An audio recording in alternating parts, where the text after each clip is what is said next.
What's up guys, DRJ here, and today I wanted to show you guys a little bit more about how the auction house in Diablo 3 works. So before I get started, I want to apologize. I've got a bit of a cold at the moment, so you'll have to excuse my voice. The big reason why I wanted to do this is because I've seen way too many people leveling up and are just severely undergeared, and this is one of the characters I'm currently leveling up on the way to 60. And I have smashed the content all the way there, and it is more than possible to get absurdly overgeared and do it on a budget. But the auction house is pretty confusing, so I wanted to run through some of the caveats that make it difficult to navigate. So to start off with, one of the things I wanted to show you guys is there's currently a stat limit right here. So one of the things that means is that even though there are multiple modifiers on weapons or whatever it is you're looking at, you can only search for 3 different stats. So if you want Vite, Int, Dex, and Gold Find, and Pickup Radius, and all that other stuff, you can't do it as of yet. You can only look for 3. I don't know how they decided on 3. Why not 2? Why not 4? But that's what they did. So as you're leveling up, one of the big things that I can recommend is basically just look for anything that is your prime stat. So this is a wizard, so you're going to be looking for something that has intelligence and vitality on it.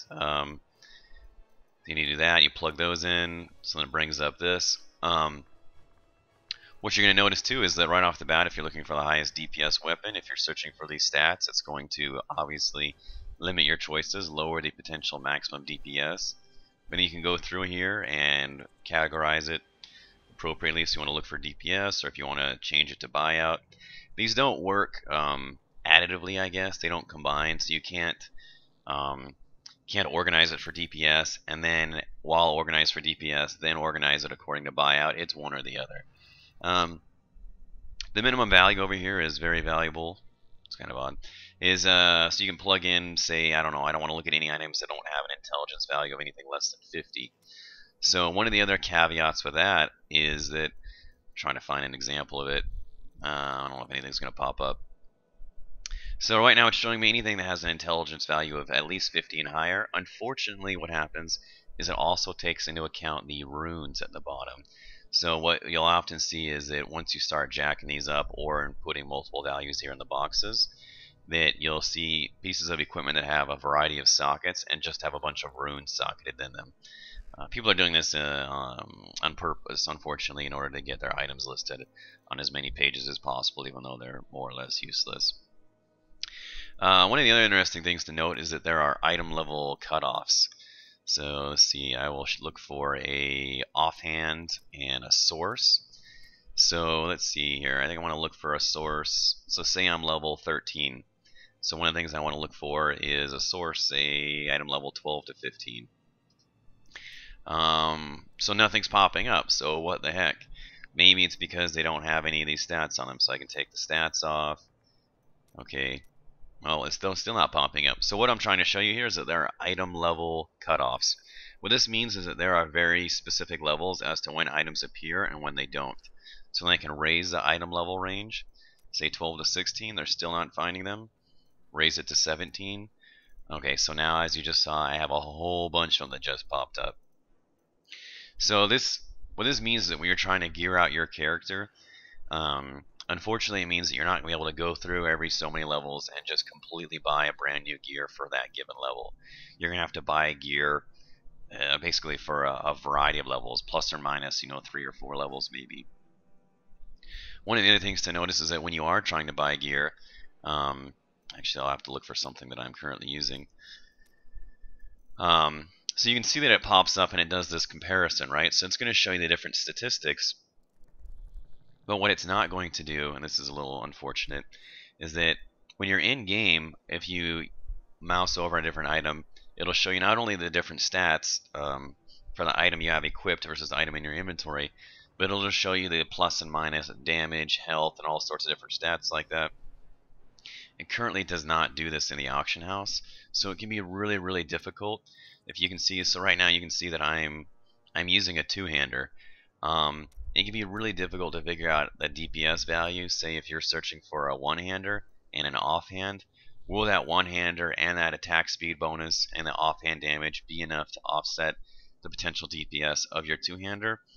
As of right now, there's no way to figure it out unless somebody out there has created some sort of Java applet or a web page or something designed to put in some values and run those numbers.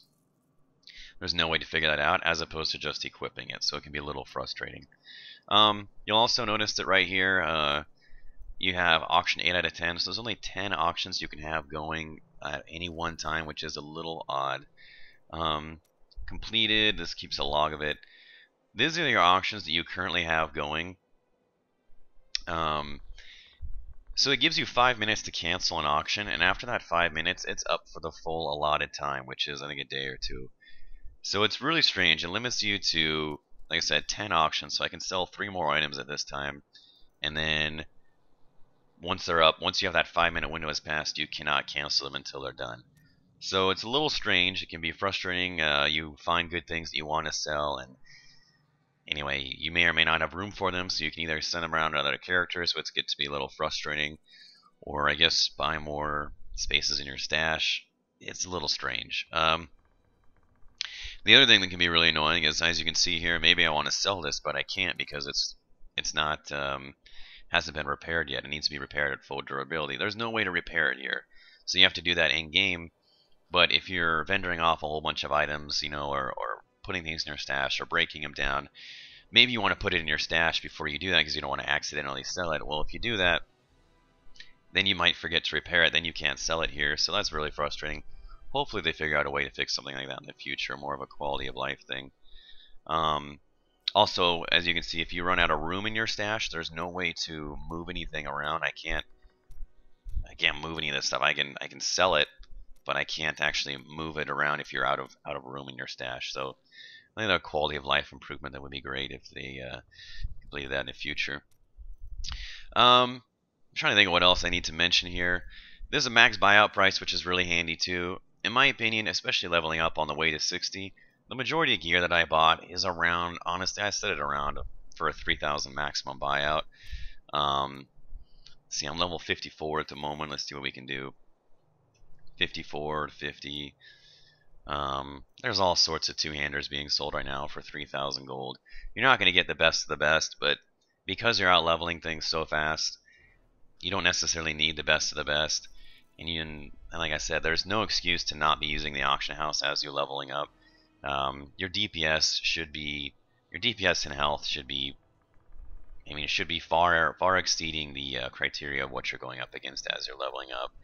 And it's sad to see that there's so many people that feel like they can't use the auction house, or they're lacking the gear and the stats because they're afraid, or they feel like they don't have the money or something like that. If you guys have any questions, comments, critiques, feel free to let me know, and I'll do what I can to answer them.